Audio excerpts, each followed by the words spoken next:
Assalomu alaykum qarindoshlar, qanday ahvolinglar? Men Amerikadan doktor Mehmet deyman. Men bugun mingisi yuyilgan insonlar erkinlikka chiqqandan keyin qancha uzunda u ro'yi asoratdan qutulib, to'liq asliga kelalaydi degan mazmunni cho'rdab, o'zimning bu vaqtdagi qarashlarini qarindoshlar bilan o'rtoqlashib o'tmoqchi.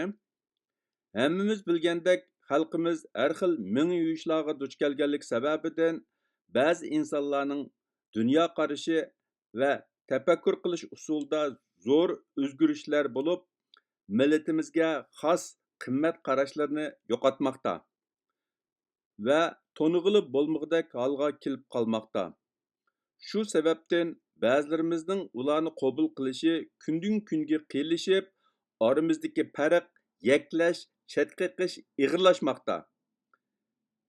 Men bu ahvollarni ko'zda tutib, oldi bilan mingi yuyishning nima ekanligi va insonlarning mingisi yuyilganda qandaq o'zgarishlarning yuz beradiganligi to'g'risida ozroq to'xtalgandan keyin bir inson mingisi yuyilgandan keyin erkinlikka chiqib qancha uzunda asli keldiganligi va bu jarayonda bizning ularga qandaq muomilada bo'lishimiz kerakligi to'g'risida qisqacha to'xtalib o'taman.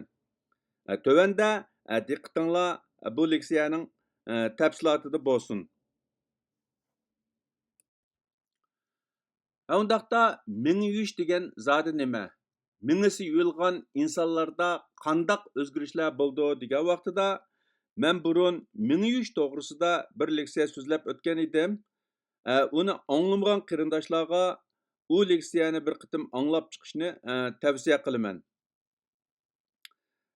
Mingi yuyish degan vaqtida har xil psixikalik usullarni qo'llanish orqali insonlarning ideyasi, e'tiqodi, qimmat qarashini o'zgartirish yoki kontrol qilishni ko'zda tutadi. Mingi yuyish mingi kontrol qilishninki muhim bir qismi bo'lib, u boshqalarning ro'yini kontrol qilish, zihniyatini kontrol qilish, nodon qoldirish, ideyasini kontrol qilish, ideyasini isloh qilish, e'tiqodini isloh qilish, qayta tarbiyalash debmi ataladi. Mingi yuyish orqali insonlarning mustaqil va sog'lom tafakkur qilish iqtidorini qalaymaqon qilg'ili, yangi, xato yoki keraksiz fikr va ideyalarni ularning kallasiga kirgizgili, shundoqla ularning kimligini, tavalikini vayron qilg'ili, pozitsiyasi, ko'z qarashi, qimmat qarashi, din e'tiqodi, qilmishi va harakatlarini o'zgartgili va uni kontrol qilg'ili bo'ladi. Mengisi ig'ir darajada yuyilgan bir qism insonlar uzun mezgil, hatto bir umr ro'yi asorat yoki ro'yi qulluq ostida yashaydigan bo'lib, undaq insonlar jismoniy jihatda butunlay ozod qilinsimi, ya'ni erkinlik chiqsimi, ammo ro'yi asorat yoki ro'yi qulluqdan osonlikcha qutulolmasligi mumkin. Mingisi yuyilgan bir inson erkinlikka chiqqandan keyin qancha uzunda u ro'yi asoratdan qutulib to'liq asliga keldi. Mingisi yuyilgandan keyin asliga kelish deganda mingisi yuyilg'uchininki tafakkur qilish usuli, kimligi, qimmat qarashi, e'tiqodi, o'y fikri va o'ziga bo'lgan ishonchi qatorliqlarni asliga keltirishni ko'z tutgan bo'lib, mingi yuyilg'uchi erkinlikka chiqqandan keyin ularning asliga kelish vaqti ularning mingi yuyilgan konkret ahvolga, ig'irlik darajasiga, shaxslarning mijozi, qaysarligi, atrofidagilarning yordami va qo'llab quvvatlashi qatorliq ko'p xil omillarga qarab farqli bo'ladi. Mingisi yuyilgan oz sonda bir qism insonlar erkinlikka chiqqandan keyin yoki yangi muhitga borgandan keyin uzunga qolmay asliga kelishi mumkin. Yana oz sonda bir qism insonlar bir umr asliga kelolmasligi mumkin. Ko'pincha insonlar uzun mezgil sistemalik yetaklashga va psixikalik davolashga muhtoj bo'lishi mumkin. Shunga meni suyulgan insonlar erkinlikka chiqqandan keyin qancha uzunda asli keldiganligi to'g'risida aniq bir nima demak tas. Mengisi yuyulg'uchilarning asliga kelish vaqtining uzun qisqaligiga ta'sir ko'rsatadigan omillar. Birinchi, meni yuyishning ig'irligi. Meni yuyish uzun davomlashgan va ig'ir bo'lgan insonlarning asliga kelishi qiyin bo'ladi va vaqti uzun bo'ladi. İkincisi, meni yuyish texnikasining turi.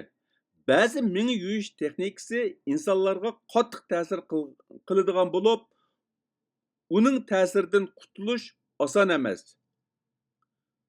Uchinchi, shaxsning chidamchanligi, irodasi va taqobil turish kuchi kuchlik insonlar tez asliga kelishi mumkin. To'rtinchisi, qo'llash sistemasi. Oila a'zolari, do'stlar va jamoatning kuchli qo'llashiga erishgan vaqtida tez asli kelishi mumkin. Beshinchisi, psixikalik davolash. Meni suyulgan kishilar davolash va asli keltirish fursatiga erisha olsa, asli kelish vaqti qisqa va tez bo'lishi mumkin. 6. Kishilarning asli ruhiy sog'lomligining asosi. Asli ruhiy sog'lom bo'lmagan yoki tashvishlanish, tushkunlik qatorliq ruhiy sog'lomlik masalalari bor kishilarning asli kelishi tez va osta bo'lishi mumkin. Mengisi yuyulgan insonlarga qandoq muomala qilish kerak? Mengisi yuyulgan insonlar aslidagi muhitdan qutulib, erkinlikka chiqqandan keyin ularning asliga kelish jarayoni murakkab va uzun muddatlik bir jarayon bo'lg'achqa, bu jarayonda atrofdagilarning ularga qandoq muomalada bo'lishi ularning asli kelishining o'ngishli bo'lish bo'lmasligiga bevosita ta'sir ko'rsatadi. Mengisi yuyulgan kishilar o'zining qilayotganini to'g'ri deb bilgachga, boshqalarning tanqidi yoki ayblashiga bak sezgir bo'lib, ularni osonlikcha qabul qilmaydi yoki har qanday tanqidni darhol rad qilishi mumkin. Undan boshqa, mengisi yuyulganlarga bevosita mengisi yuyulganligini aytib, ularni o'zgartirishga urinish butunlay aksincha natija berishi mumkin. Meni yuyulg'uchilarning o'ngishli va tez asli kelishi uchun atrofdagilar bo'libmi yaqin do'st, birodar va urug' tuqqanlar ularning yonida bo'lishi va ularni qo'llab quvvatlashi bak muhim. Birinchi, meni yuyulishdan burungi ahamiyatli ishlarni eslash va o'rtoqlashish orqali ularning asli kimligini xotirlashiga yordam berish kerak. Ikkinchi, ularni pokit bilan qoyil qilishga tirishsh kerak. Meni yuyulganlar bilan suhbatlashgan vaqtida yoki ular bilan munozara qilgan vaqtida ularni bevosita inkor qilish yoki xatoga chiqarishning o'rniga pokit ko'rsatish orqali ularni qoyil qilishga tirishsh kerak. Bu meni yuyulgan insonlarni aqliy tafakkur qilish fursati bilan ta'minlaydi. Uchinchi, meni yuyulgan insonlarga nisbatan sabr qilish kerak. Bir insonning dunyo qarashi va e'tiqodi bir kechada o'zgarmaydi yoki o'zgartilmaydi. Meni yuyish jarayoni qancha uzun bo'lsa, uni asliga keltirish uchunmi shuncha uzun vaqt ketadi.